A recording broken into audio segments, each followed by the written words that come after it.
بسم اللہ الرحمن الرحیم۔ پاک پروردگار کے نام سے شروع کرتے ہیں جو دلوں کے راز خوب جانتا ہے۔ السلام علیکم ورحمۃ اللہ وبرکاتہ۔ دوستو، امید ہے کہ آپ سب خیریت سے ہوں گے۔ انسانی تاریخ میں کچھ عورتیں اس قدر گناہگار اور بدعمال ثابت ہوئی ہیں کہ اللہ رب العزت نے ان کا ذکر اپنی نازل کردہ کتابوں میں بیان فرما کر انہیں آئندہ آنے والی اقوام کے لیے ایک مثال بنا دیا ہے۔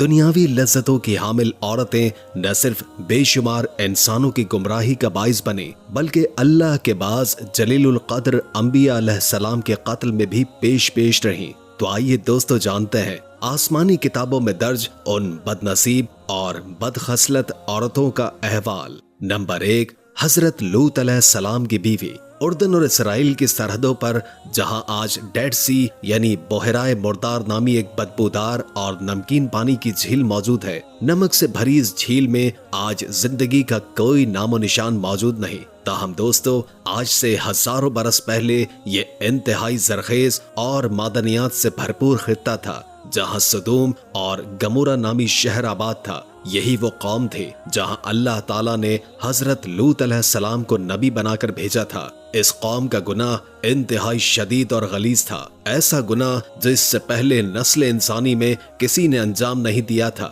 ان کے مرد مردوں سے جبکہ عورتیں عورتوں سے غیر فطری طور پر بدفعلی کے مرتکب ہوتے تھے۔ حضرت لوط علیہ السلام کی زوجہ جن کا نام مورخین وائلہ بیان کرتے ہیں، یہ بظاہر تو حضرت لوط علیہ السلام کی بیوی تھی لیکن اندرونی طور پر اسی قوم یعنی قوم سدوم کی ہم خیال تھی۔ دوستو، اس سے زیادہ بدنصیبی کی بات کیا ہوگی کہ اللہ کے ایک پیغمبر کے ساتھ پوری زندگی بسر کرنے کے باوجود یہ عورت ہدایت کو نہیں پا سکی۔ جب حضرت لوط علیہ السلام کی قوم نے آپ کی باتوں کو انسنا کر دیا، تب اللہ تعالیٰ نے اپنے چند فرشتے انتہائی خوبصورت نوجوانوں کی صورت میں اس بستی میں بھیجے جو حضرت لوط علیہ السلام کے گھر میں قیام پذیر ہوئے۔ حضرت لوط علیہ السلام کی بیوی جو درپردہ اپنی قوم سے ملی ہوئی تھی، اس نے یہ خبر جا کر اپنی قوم میں سنا دی اور قوم سدوم نے لوط علیہ السلام کے گھر کو چاروں اطراف سے گھیر لیا۔ تب اللہ کے بھیجے ہوئے ان فرشتوں نے حضرت لوط علیہ السلام کو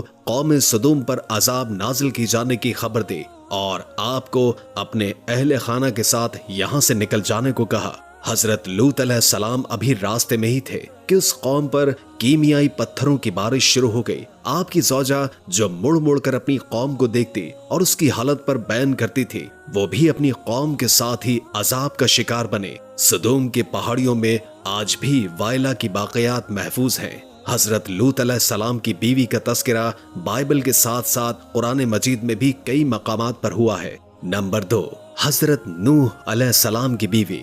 حضرت نوح علیہ السلام کی قوم نوع انسانی کی وہ پہلی قوم ہے جو شرک جیسے گناہ میں مبتلا ہوئی۔ اس قوم نے اپنے نیک اور صالح افراد کے بت تراشے اور ان کی عبادت و تعظیم شروع کر دی۔ اللہ تعالیٰ نے حضرت نوح علیہ السلام کو اس قوم پر مبعوث فرمایا، تاہم یہ قوم اس قدر سرکش اور نافرمان تھی کہ یہ آپ کے گھر میں داخل ہو کر آپ کا گلا گھونٹتی اور آپ کو نڈھال کر کے بے یارو مددگار چھوڑ جاتی۔ آپ کو مجالس میں مارا پیٹا جاتا اور وہاں سے دھتکار دیا جاتا۔ حضرت نوح علیہ السلام کی بیوی بھی ان کافروں سے ملی ہوئی تھی۔ مفسرین و مورخین حضرت نوح علیہ السلام کی بیوی کا نام وائلہ یا واغلہ بیان کرتے ہیں۔ یہ نہ صرف کافر تھی بلکہ اس کا رہن سہن بھی کافروں جیسا ہی تھا۔ کفر اور حضرت نوح علیہ السلام کی دشمنی میں یہ اپنی قوم کے ساتھ شریک تھی۔ یہ کافروں کی محافل میں شریک ہو کر حضرت نوح علیہ السلام کو دیوانہ و مجنون قرار دیتی، نعوذ باللہ، اور اپنے بتوں کی بڑائی اور عظمت بیان کرتی۔ جب کوئی آدمی کفر و شرک کو چھوڑ کر ایک خدا یعنی وحدہ لا شریک پر ایمان لاتا تو یہ عورت اپنی قوم میں جا کر اس کی مخبری کرتی اور یہ لوگ ایمان لانے والے اس شخص پر عرصہ حیات تنگ کر دیتے۔ واغلہ نامی اس عورت نے حضرت نوح علیہ السلام کے ایک بیٹے یام کو بھی کفر و گمراہی میں مبتلا کر دیا تھا، لہٰذا آپ کا یہ بیٹا بھی کافروں کے راستے پر چل کر آپ کی مخالفت کرتا۔ اللہ تعالیٰ نے اس عورت کی کفر اور بدبختی کی نشاندہی اپنی کتاب قرآن مجید میں کی ہے، جبکہ اس کا تفصیلی احوال بائبل میں بھی درج ہے۔ جب اللہ تعالیٰ نے قوم نوح پر سیلاب عظیم کا عذاب نازل کیا تو حضرت نوح علیہ السلام کی بیوی اپنی کافر قوم کے ساتھ لقمہ اجل بن گئی۔